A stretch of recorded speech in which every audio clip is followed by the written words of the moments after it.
Hi friends, ఈరోజు మనం literary terms 30 bits, టోటల్గా 30 మనకి ఎట్ ఏ గ్లాన్స్ చూసుకుందాం. సింపుల్గా సుత్తు లేకుండా క్లియర్గా చెప్పుకుందాం. Okay, parallelism. Parallelism means actually usage of same grammatical structures, in the same line or in the repeated lines. For example, I will treat you like my brother, like my friend, like my sister. ఇలా use చేస్తే like my brother, like my sister, like my father, ఇలాంటి యూసేజ్ని parallelism అంటాం. It is actually used for flow and the rhythm also. Okay, next prologue.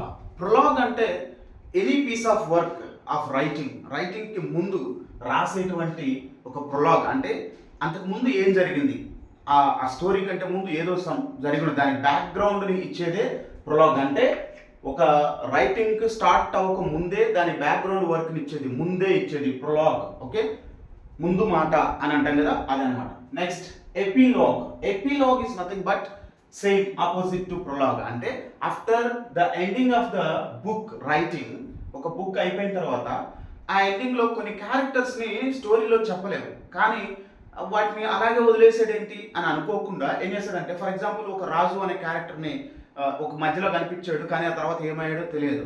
కానీ ఎండింగ్లో చెప్తారనమాట, రాజుగాడు పలానా అమ్మాయిని పెళ్లి చేసుకొని పలానా హైదరాబాద్లో సెటిల్ అయ్యాడు అని చెప్తా. కొన్ని క్యారెక్టర్స్ గురించి ఇవి చెప్తూ ఉంటారనమాట. అలా చెప్పినప్పుడు దాన్ని ఎపిలాగ్ అంటాం. దీన్ని కొన్నిసార్లు ఈ ఎపిలాగ్ని దాని సీక్వెన్స్ కూడా ఉపయోగపడుతుంది అనమాట. Okay, epilogue is the work which is written at the end of the book or the work. Next setting. Setting అంటే place, time, mood of the writing. Place, time, mood of the writing is displayed by setting. ఆ setting for example Baahubali cinema తీసుకుంటే మహిష్మతి సామ్రాజ్యం. Okay, అట్లా time some years back, some 15th century or 16th century అని చెప్పేది అనమాట. Mood అంటే అప్పుడు రాజుల కాలం ఎలా ఉండేది, ఎవరు ఎలా ఉన్నారు అని చెప్పేసి చెప్పుకోవడం. తర్వాత character. Character is automatically is the leading one or the leading thing in the writing. Without this character nothing can be moved. Even మన ప్లాట్ అయినా సరే ఏదైనా కూడా క్యారెక్టర్స్ ద్వారానే రివీల్ అవుతూ ఉంటుంది అనమాట. ఒక every story or every book needs some plot. ఆ ప్లాట్లో ఏముంటాయి అంటే సెట్టింగ్స్, ఆ సీక్వెన్స్ ఆఫ్ ఈవెంట్స్, ఇవన్నీ ఎలా రన్ అవుతాయి అంటే క్యారెక్టర్స్ ద్వారా. అంటే క్యారెక్టర్ అనేది ఇంపార్టెంట్. ఇక్కడ క్యారెక్టర్ అనేది ఒక పర్సన్ కావచ్చు, యానిమల్ కావచ్చు, ఇంకేదైనా థింగ్ కూడా కావచ్చు. తర్వాత metre. Metre is nothing but the syllabic structure. Okay, stressed and unstressed syllabic structure are the pattern. Okay, metre అంటే డైరెక్ట్ క్వశ్చన్ ఇలానే అడగవచ్చు, గుర్తుపెట్టుకోండి. Stressed and unstressed syllabic pattern is called metre in a line or in a poem. Okay, it is also called as linguistic sound pattern. Okay, next diction. Diction ante it is the way how a person speaks and how a person writes, especially with regard to vocabulary. Okay, ఈ ఒకాబులరీని వేసుకొని ఒక వ్యక్తి యొక్క diction చెప్తాం. అబ్బా వాడి diction ఏమి ఉంటుందిరా, మాట్లాడితే వాడి మాట భలే ఉంటుందిరా అంటాం. లేదా వాడు యూజ్ చేసే ఒకాబులరీ కూడా మంచి ఒకాబులరీ ఉంటుంది అంటాం. అందుకే మనం ఎక్కువగా త్రివిక్రమ్ సినిమాస్ని వాడి డిక్షన్, వాడి రైటింగ్ స్టైల్ బాగుంటుంది అంటూ ఉంటారు అనమాట. వాడు కూతురా దేవుడా కూతురునిమంటే క్వశ్చన్ బ్యాంక్ ఇచ్చేవేంది, లేకపోతే ఇట్లాంటివి డైలాగులు అనమాట. తర్వాత అలాగే అతడు సినిమాలోనే మనకి కొన్ని డైలాగులు ఉంటాయి. సో గిఫ్ట్ కింద మనం కాల్చమంటారా, ఓకే, గన్ చూడాలనుకోకు కానీ బుల్లెట్ చూడాలనుకోకు. So all this is diction, usage of words perfectly according to that. And prosody. Actually, prosody is the study of meter, diction, accent, intonation. Prosody is the study of meter, diction, accent and intonation. వీటన్నిటిని study చేసేదే prosody. Okay, next imagery. Imagery is nothing but the usage of figurative language. Figurative లాంగ్వేజ్ని use చేసుకొని అక్కడ ఉన్నటువంటి సీన్ని describe చేయటం.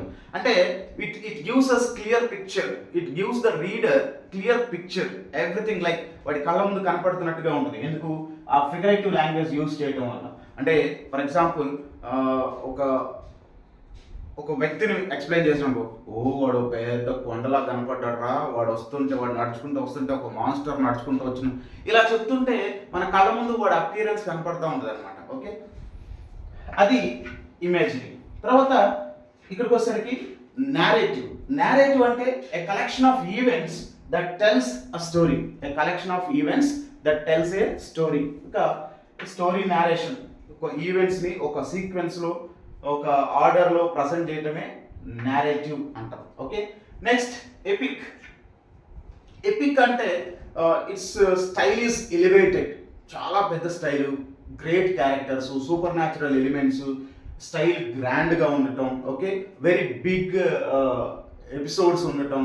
Okay, స్ట్రెంథెన్డ్ sentences ఇవన్నీ ఉండటాన్ని ఎపిక్ అంటాం. ఇందులో సూపర్ న్యాచురల్ ఎలిమెంట్స్ ఎక్కువగా ఇన్వాల్వ్ అయి ఉంటాం, గ్రేట్ క్యారెక్టర్స్ ఇన్వాల్వ్ అయి ఉంటాం, గ్రేట్ హీరోయిక్ థింగ్స్ ఉండటం, దీన్నే ఎపిక్ అంటాం. గుర్తుపెట్టుకోండి, మనకి ప్యారడైజ్ లాస్ట్, మన తెలుగులో మనం చదివే రామాయణ మహాభారతాలు ఇవన్నీ కూడా ఎపిక్స్ అనమాట.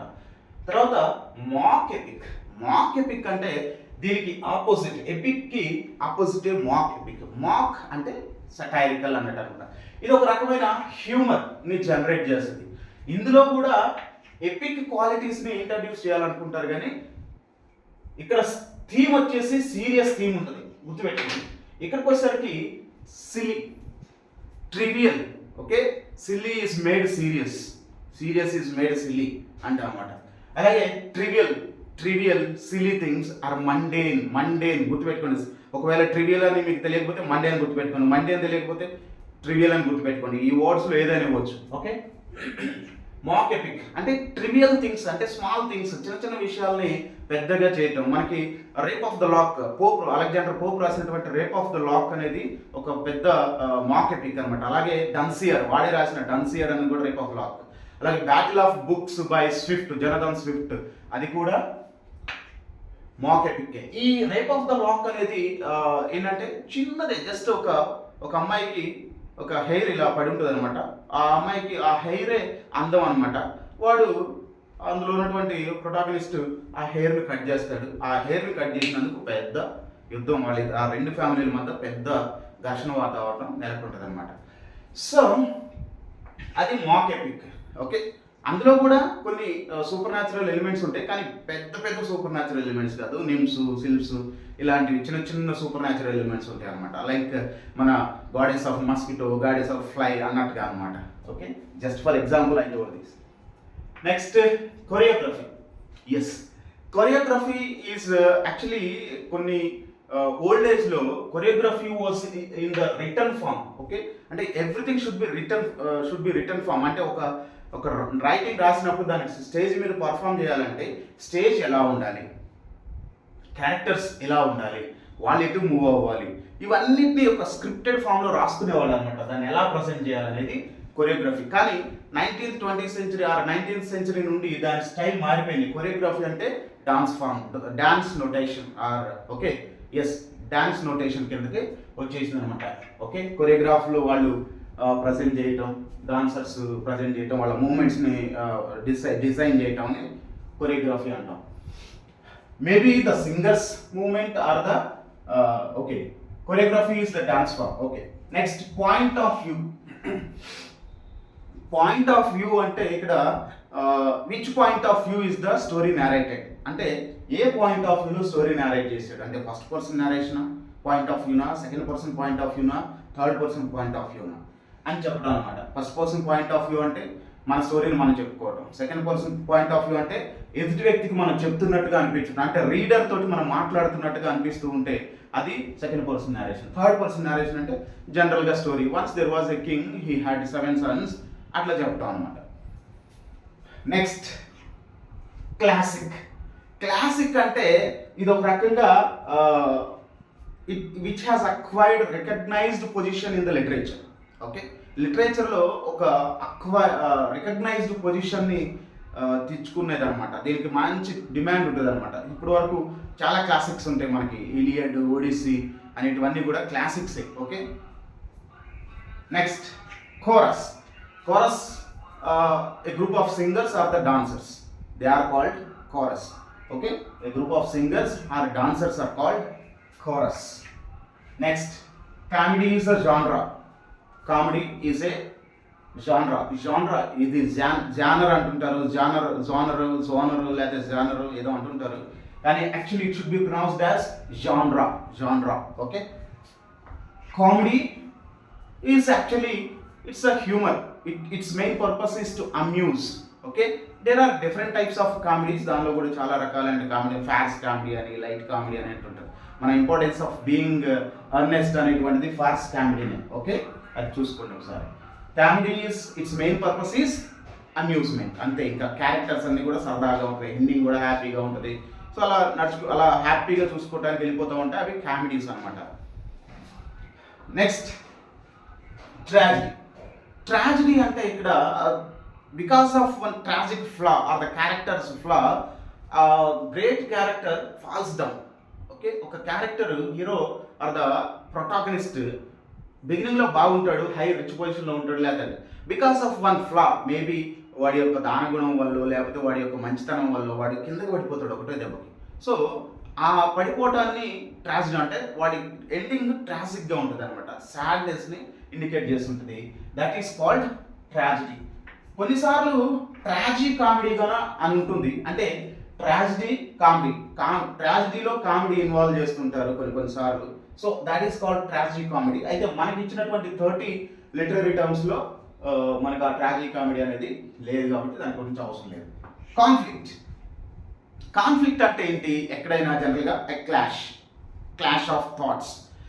అంటే ఒక స్టోరీలో ఒక కాన్ఫ్లిక్ట్ ఉంటుంది, ఆ కాన్ఫ్లిక్ట్ని రిజాల్వ్ చేయాలి, అది main purpose of the story.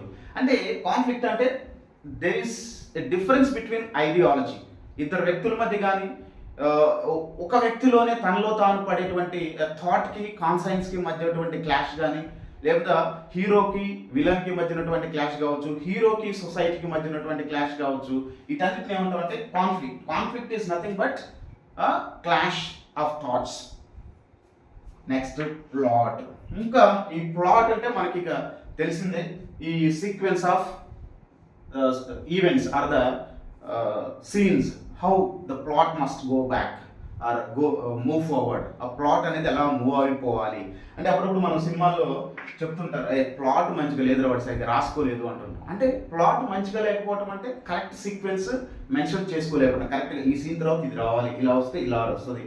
So అలా plot, sequence of structures are the scenes. Okay, దాని తర్వాత discourse. It is a system of thoughts, ideas. Okay, it is a system of thoughts or ideas composed as writing or some kind of speech. Okay, it is a system of thoughts, ideas composed as writing or speech. Next, criticism అంటే మనం nowadays movies చూస్తున్నాం కదా.